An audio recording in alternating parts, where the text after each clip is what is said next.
Well, hello, everyone, and welcome to the Microsoft and ProServeIT webinar today on insurability with cybersecurity. We will actually have a couple of slides to share with you, and then we'll go into a Q&A dialogue with our three speakers today. So get your questions ready, and you can put them in the chat window or come off mute and ask away.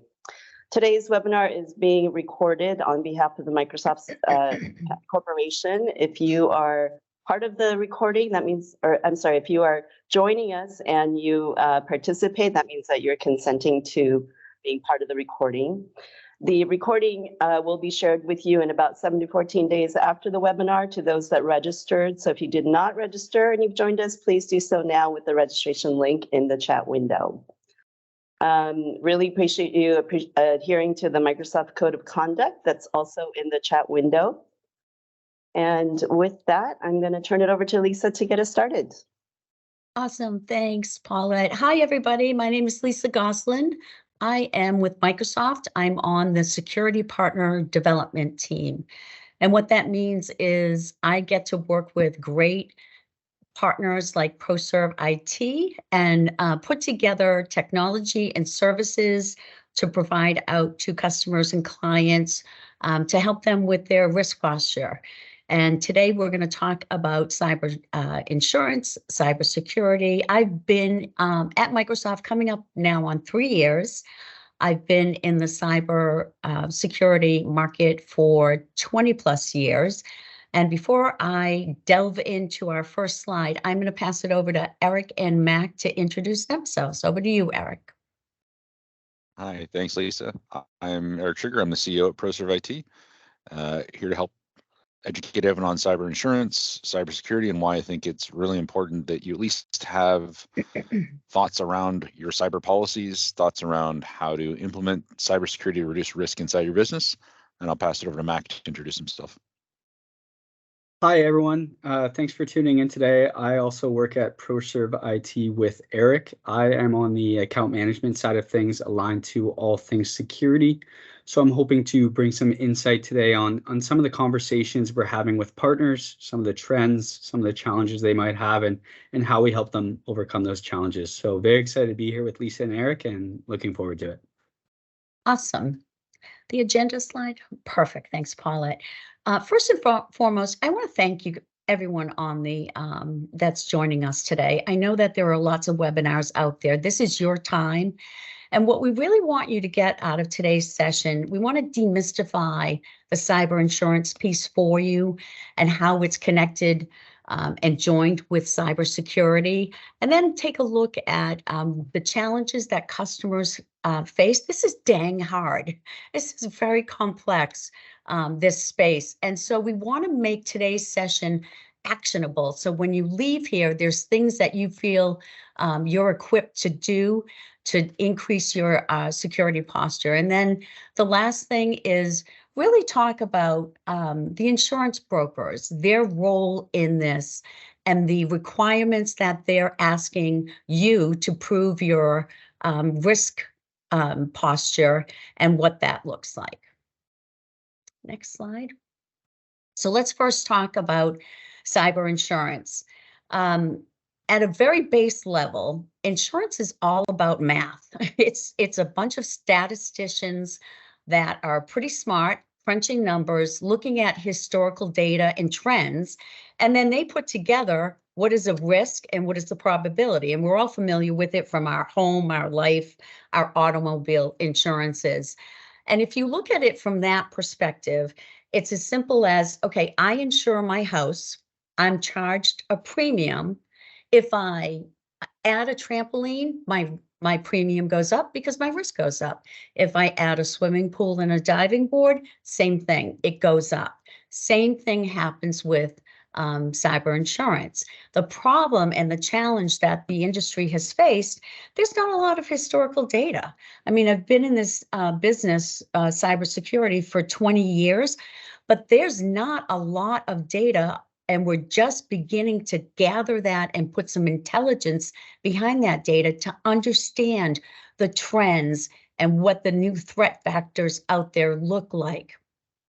I included this slide because on the right-hand side, you see that in 2020, cyber insurance companies, they lost a lot of money. So what happened? Well, we all know the pandemic happened, and virtually overnight, companies had to figure out how to do business, how to continue their business, but in a very different setting from home. And so companies that had maybe a 3 to 5 plan digital transformation project, now overnight, they had to turn that cloud on. People were grabbing their tablets, students. I know my kids, hey, I need a tablet. I've got to dial into class. They were dusting off desktops that were in your corner of your room for 8 years that had God only knows what version of software. And so at the end of the day, what that meant was this external attack surface exploded. Millions and millions of non-sanctioned, non-IT sanctioned devices were being used to do business as usual. And this just represented a gold mine for the bad actors out there, because now think about all those vulnerable points that they could now access. So the external attack surface increased, which meant the bad actors and their attacks increased. Ransomware went sky high, and insurance companies had losses because of the data breaches. And so from that, we had cyber insurance companies over pivot and say, and insurance premiums that you might have paid in 2017 went absolutely astronomical. The coverages shrank, the policies shrank, but the rates went up. The reason why I put this slide, included this slide in this session today, I think it's really important for people to understand the cost of cybercrime. It's expected to increase, at least by Cybersecurity Ventures, 15% year over year. And what really, really took me by surprise was that equates to a $10.5 trillion number. It's going to be and that's by 2025. It's going to represent the third largest economy behind US and China. That is crazy. And I share that with you so that you get a sense of how big this problem is and how profitable it is. They are stating that the profitability from cybercrime will exceed all the profitability of global trade from major illegal drugs. And so it's here now, and it's going to continue in the near future, in the foreseeable future. Next slide. Okay, so cyber insurance companies over pivoted. What they did was say, we're going to increase rates because it's pretty simple, again, with insurance companies. If they cost themselves out of the market, no one will buy it. If they undervalue and have premiums too low, they go out of business. And so they over pivoted when they saw the losses that they incurred in 2020 and 2021, and they put some unrealistic expectations and requirements out in the market to for folks like you. And what they said, instead of just looking at basic security hygiene, what we saw was requirements from these brokers, from everything from DLP to quantum computing to, I mean, it just was outrageous. And so we now see that we're coming back. We've had a little bit of a slowdown on the claims in 2021 and 2022, and now we're seeing kind of a reset of those baseline controls. Next slide.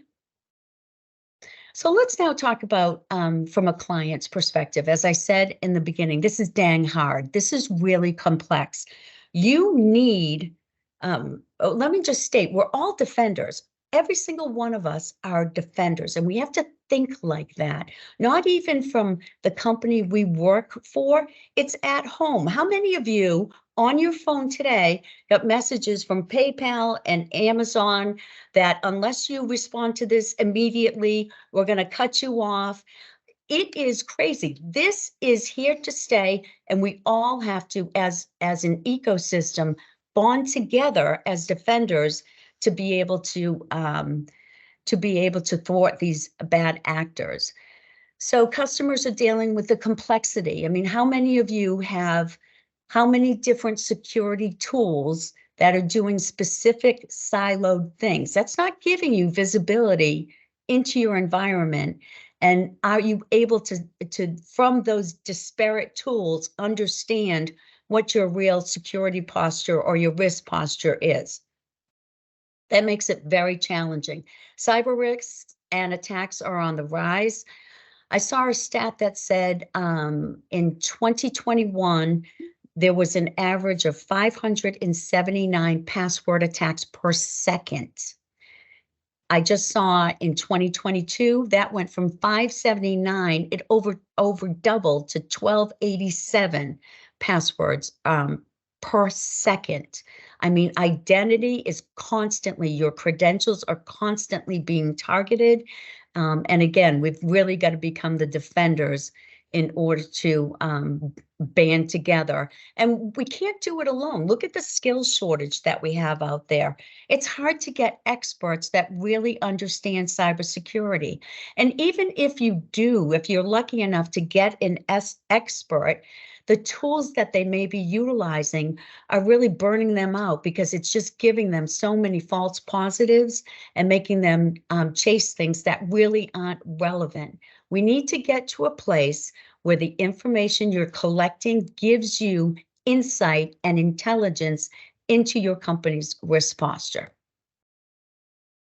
Next slide. Okay, so this is what I want you to take away from today's webinar. These are the actionable items.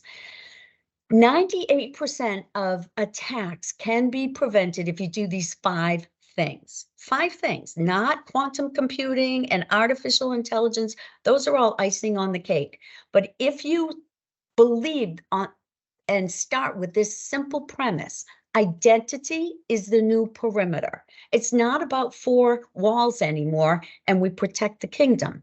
Identity. So you must have multi-factor authentication. Absolutely no excuse not to start there. The second thing I'd say is least privileged. So we talk about zero trust concepts, and it's complex and it's involved, but guess what?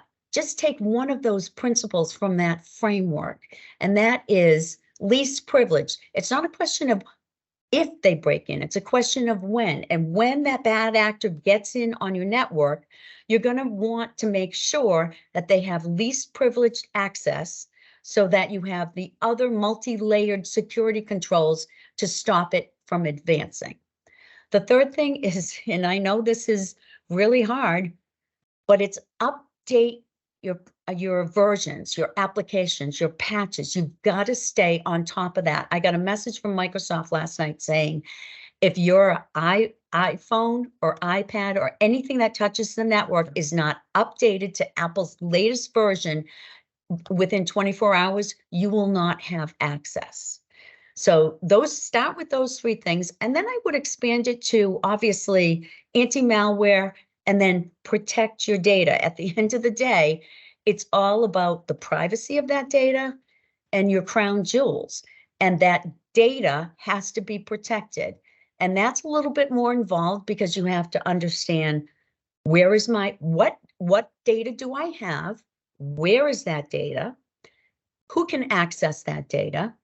And once they access it, what can they do with that data? Can they print it? Can they download it? Can they forward it? There's tools and technologies to help you through that journey. And speaking of journey, again, you need an organization like ProServeIT that are experts. This is what they do 24/7. They are eyes on glass. They're constantly out there looking for the new threats, the zero-day vulnerabilities that come up. This is an evolving market, and it's so important. It's not a one and done. So you don't implement MFA and then, okay, I'm all done.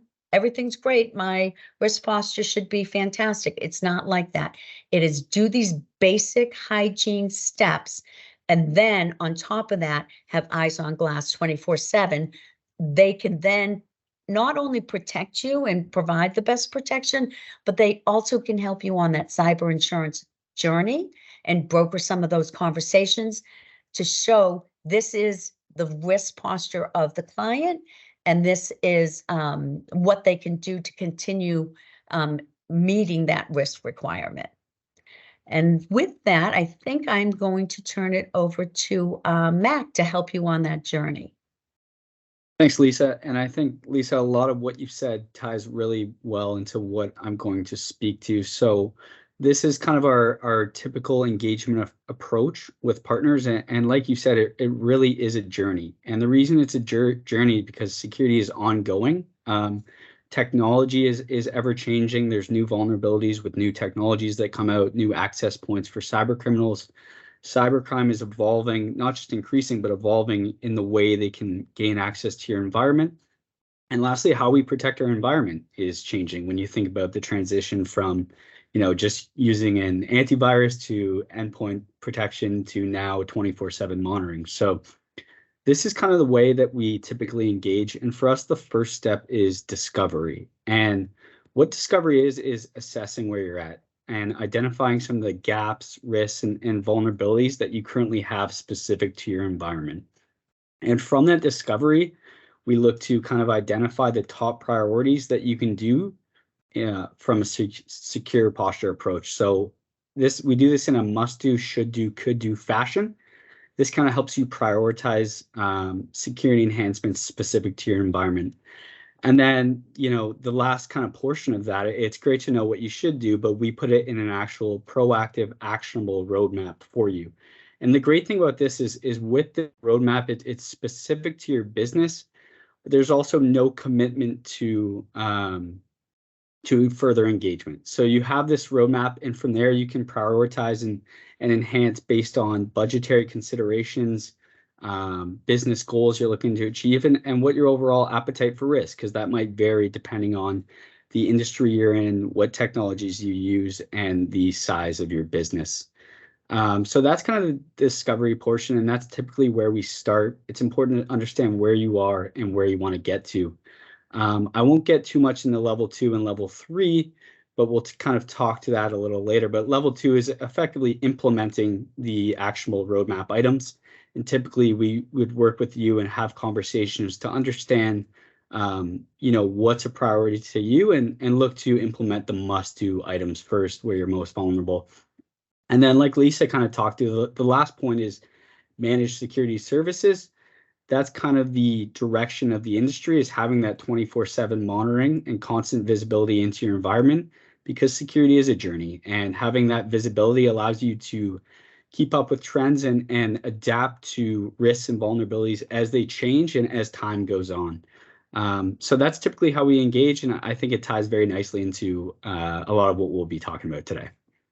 I agree. It's a map, right? And it's so critical for clients to say, where do I start? You start here. You figure out what it is you have, what your maturity level is, and then you can say, here's where I want to get to, and then help map out that journey. All right, so that's what we had teed up for today. We would really like to hear from all of you that have joined us today. Please put your questions in the Q&A, and we will answer them. But I thought that a lot of people are shy, and the three of us, Eric, Mac, and I, like to talk. So we'll get us started with a couple of the questions. But please feel free to ask your questions, and we'll do our best to answer them. So Eric, you've been in this business for a long time. Do you have comments around cyber insurance and what you've seen over the past couple of years? Yeah, yeah, it's been an interesting change with cyber insurance brokers and providers. I think the biggest and most notable changes I've seen is how they've turned to automated scanning of their clients. So as soon as you apply for a policy, they scan every known item they can find. So they'll do a domain name search on you. They'll scan your website. They'll try and find anywhere they can see a hole in your network. They're trying to make your job harder to get the policy and give themselves a way to protect their risk. The other thing that's interesting is I've talked with some of the providers, the insurance providers, they don't know how to measure the risk. So they're trying to put a risk profile on the unknown. So with your house insurance, they know it's the big risks are water and fire, break-in, top 3. And that covers 98% of the issue you have with a home insurance policy. With a cyber insurance policy, they know what happened last year. There's no reflection of last year into next year because the whole scenery changes, the whole pivot, the whole placement of tools, technology is very different than it was before. So those are the 2 biggest changes. And then the price increase is tied to policies and unknown risk. Awesome. All right, next question. So Mac, why don't you talk a little bit about what can a customer do today? So the folks on the line, what should they walk away with today? How do they get started? I think you alluded to it with the discover piece, but anything to add to that? Yeah, absolutely. So yeah, for me, the big thing is you want to discover and understand where you're most vulnerable and where there's risk, because it's going to be different for every business, and every business is going to have a different appetite for risk and have different, types of data that they might be storing and risk, right? A financial services company that has, 5,000 employees is going to operate a little bit differently than a manufacturing company that has 50 employees and 30 of those are kind of frontline workers. So I think that's the biggest thing for me is identifying where you're at and where you want to get to. But in terms of where you can start without actually doing that discovery, I kind of have 3 places I think you can, do a lot of enhancements by just making small changes. So the first one would be identity and access management, and that kind of ties into the zero trust concept. So looking at multi-factor authentication and conditional access. The second aspect would be looking at your email and utilizing some of the settings and configurations within your email.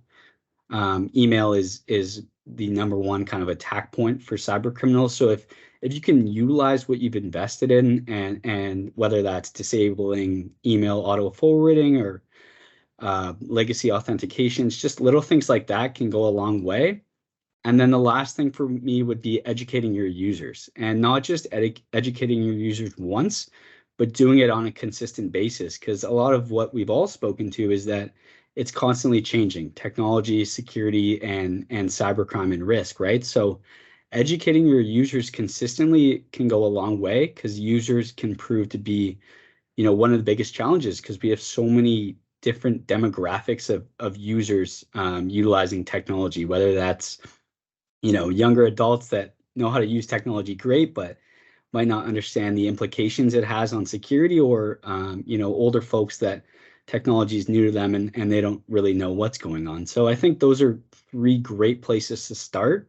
And if you aren't doing those is a great place to start and moves you really far along the security journey. Yeah, the one thing I want to emphasize, and I'm going to be a little vulnerable myself and share a story that may be career limiting, but Mac, I can't overemphasize how important it is to educate your employees. And so I've been in cybersecurity for 20 years. I get phishing, I get everything. Well, I joined Microsoft, as I said, coming up on almost 3 years ago. And as you can imagine, a organization as big as Microsoft with 200,000 employees, there's a ton of information when you first join, understanding, the different groups and the products and lots of information. And about 6 months in, and this just highlights the bad actors and the vulnerability that they take on the human aspect of this. And I got an email that said, urgent, you must take action. This is Microsoft IT. We're going to shut you off if you don't update your password immediately. And I clicked it, and it was a phishing. It was Microsoft phishing me. And I was like, oh my God, if that goes into my HR file, I'm done. I'm in the security group. So my point in sharing that is even someone like me, never mind you're just normal everyday employees. It is so important to educate them and do those phishing scenarios so that they're aware of what they would look like. The one other thing I'll comment on, Lisa, and thank you Yeah. for being vulnerable and sharing, is the other piece is a mindset shift. So acknowledging that we are all targets. I think there's a common misconception for sure in mid-market and SMB that they think we're not a target. Citibank is the target, or RBC is the target, where it's actually the mid-market and the SMB that are the true targets because they're easier to get to and there's more of them. So it's just that mindset of saying, I'm a target. If I'm a target, now what do I do next? Yep. Good point. So, Eric, why manage security services versus building? Why build versus plan? So I'd say there's two different answers here based on the size of the business. For mid-market and small businesses, I don't know that you can afford to build a true 24/7 SOC and have employees watching around the clock. It's unfair to try and put that cost burden onto a small or medium-sized business. And as you get out of SMB or mid-market into the upper mid-market enterprise space, I think it's a way to manage risk. So having someone whose only core competency is to be an MSSP and understands the risks and is dealing with a broader spectrum of clients and can see more, the more data you can see, the more effective you are. So as a single business, you just can't see the same volume of data. So those are the two kind of common things that jump into my head is A, cost, and then B, expertise. Yep, I agree. I have a couple thoughts there as well, Lisa. Sorry if you don't mind. So the one thing about leveraging a managed security service provider is that when you build your SOC internally, they're focused strictly on your environment and the day-to-day operations of their environment. When you leverage a managed security service partner like a ProServeIT, one, they're working with a multitude of other partners in the same capacity, and they're constantly gaining insights and learnings and keeping up with trends from other environments as well. And then when you think about the tools we use from a managed security service perspective, we use Microsoft Sentinel. So, and as a partner of Microsoft as well, we have access to Microsoft's insights and investment in security. So it kind of ties back to that when you build your own socket, you're focused on you, but with an MSSP, it's an ongoing journey, and you're keeping up with all the trends and changes that are taking place in the space. I want to just add one comment there. Microsoft, when you look across our business units, there's 6 business units. It's data and AI and modern work and security and cloud, and I'm sure I'm missing some. The point is, we collect as a company because of our business units. Oh, Xbox gaming, that's what I forgot. We collect 65 trillion, there's that T again, signals every day. So what does that mean? It means that we have insights onto what's going out, what's going on over the internet, and we assimilate and normalize those signals and translate them with intelligence to then build that and push that out to our products so that the ProServes of the world have that intelligence. That's the proactive perspective that you get with a managed security service.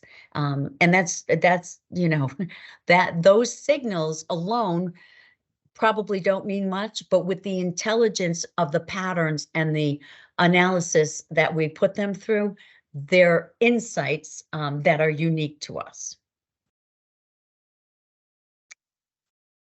All right, let's talk about zero trust. We touched upon it a little bit, Mac. What's the zero trust concept and why is it so important?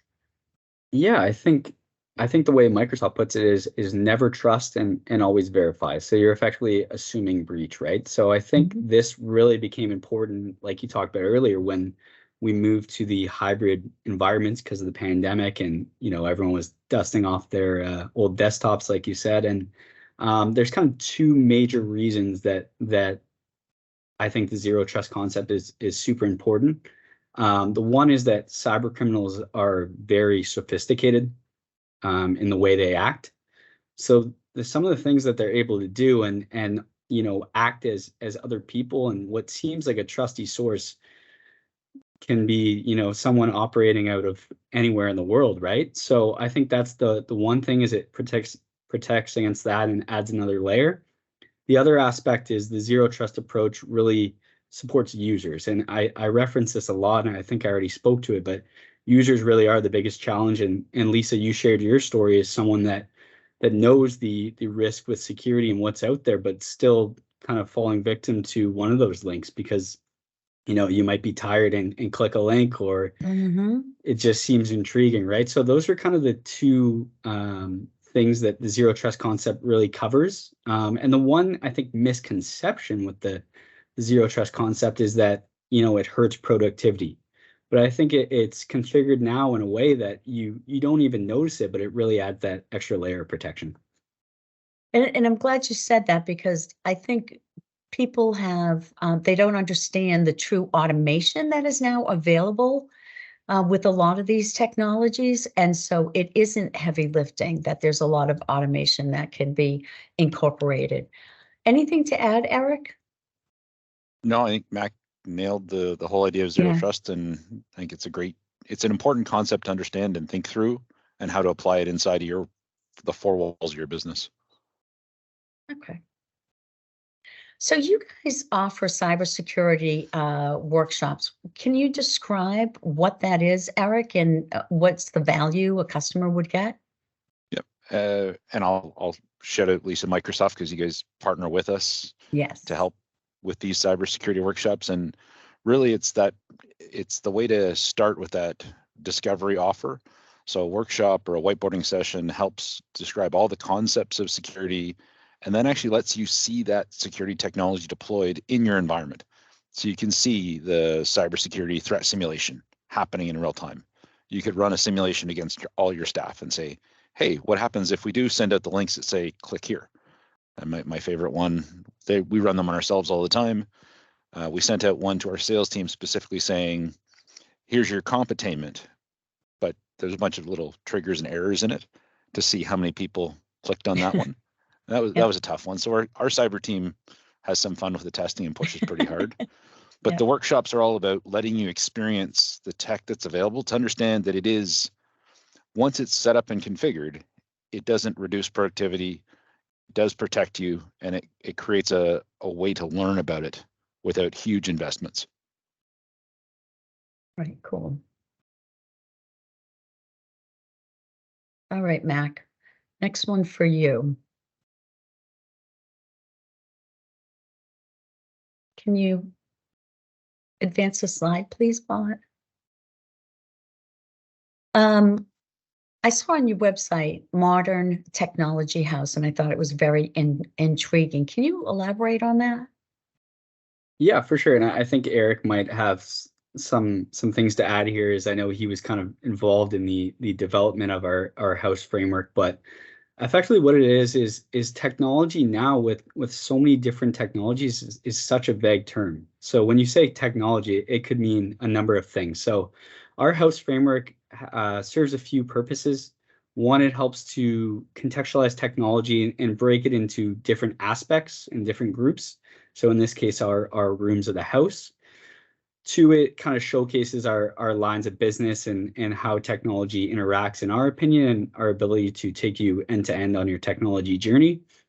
And three, we actually have a maturity matrix, which provides benchmarks on each room of the house and helps you identify where you're at and where you want to get to, not just from a technology perspective, but what your technology stack and your technology house has to look like to achieve business outcomes. I kind of go back to that example of the manufacturing company that only has 50 employees versus financial services that has 5,000. They're going to have a lot of different views on technology and use a lot of different tools. I think both should, care about security, but they're going to use a lot of different systems on a day-to-day basis. So that's the big thing. The only other thing I would add with our technology house is specific to security. Security is the foundation of our house. So when you think about any house in the real world, you're only as strong as your foundation, and the foundation supports the rest of the house directly and indirectly. So when making, and this is kind of one of our value adds with security in the house, is that when making any investment in technology, it's important to consider the security implications it has, whether positive or negative. You know, whether you move from, say, an on-prem environment to a cloud environment might enhance your security and open up new opportunities there, but adding a new productivity tool might create new vulnerabilities in terms of security. So it's important to consider security not just in when dealing with security, but when enhancing any type of technology within your business. I love that. I love that, the analogy of it's the foundation that you build the house upon. I think that makes a lot of business sense. So superpowers is what I talk about all the time at Microsoft. And because I think that for customers, I try to look at cybersecurity from a customer lens. And there's so much noise out there with different vendors and different partners and just lots of different options. So what I like to talk about is, what are your superpowers? What's your unique value? And to me, with Microsoft, one, it's about the data, because it is the data. That's what we're trying to protect. We're trying to protect assets, and a lot of those assets have to do with data. And who knows data better than Microsoft? So that's one of our superpowers. And then the other one is the telemetry that I spoke of earlier, with the 65 trillion signals, and really normalizing that data and making it relevant, and taking that information and pushing it into our products real time, and then that telemetry helping us shape our security strategy in the future. So to me, those are the two superpowers of Microsoft. Eric, what do you think your ProServeIT superpowers are? So I think our superpower, the reason people choose to work with us the most, is that we have a framework to demystify technology. So that house framework that Max spoke to, it's about making technology approachable and then creating accountability inside technology. That'd be one superpower, and that's that the whole house framework tied to the matrix, making it easy to adopt, easy to use, and use the right components. The second superpower to actually say is our partnership with Microsoft. It lets us see more than any business our size could. And when I look at the idea of partnering with Microsoft, who is leading the charge in all these really interesting areas to help make businesses better and do more with less, combined with our ability to demystify technology and create accountability for technology to deliver on what the business needs, to me, that's our superpowers relative to kind of what you described with the Microsoft ones. Love that. All right. Any questions, Paulette? Has anyone been brave enough to raise a hand or ask a question and try to stump us? I would love it if someone would. There aren't any questions in the chat window, but if anyone is needing to come off mute or ask any questions, you can do so anytime. But in the meantime, I will let Mac go through the next steps slide here, or we can finish. Okay, perfect. Well, we had a couple next steps here, but in general, just Eric or myself or really anyone at ProServeIT is happy to start the conversation when it comes to security, and that's a major piece, is starting the conversation. So in terms of next steps, a couple things that might be of interest based on what we spoke to today is engage with us to perform a security discovery, what I spoke to in one of the earlier slides. We can work with you to conduct a cyber insurance review and look at what your current policy looks like and how it fits your business. And lastly, we can engage with you to begin discussion on our managed security service and or cybersecurity workshops, which kind of go hand in hand there. So Yeah, if anyone has any questions, reach out to Eric or I, or email cloud@proserveit.com. Great. Well, thanks, everybody. Really appreciate your time, and hopefully this was useful to you, and have a great day. Thanks all. Thanks, Evan. Thanks, Lisa. Thanks. Thank you.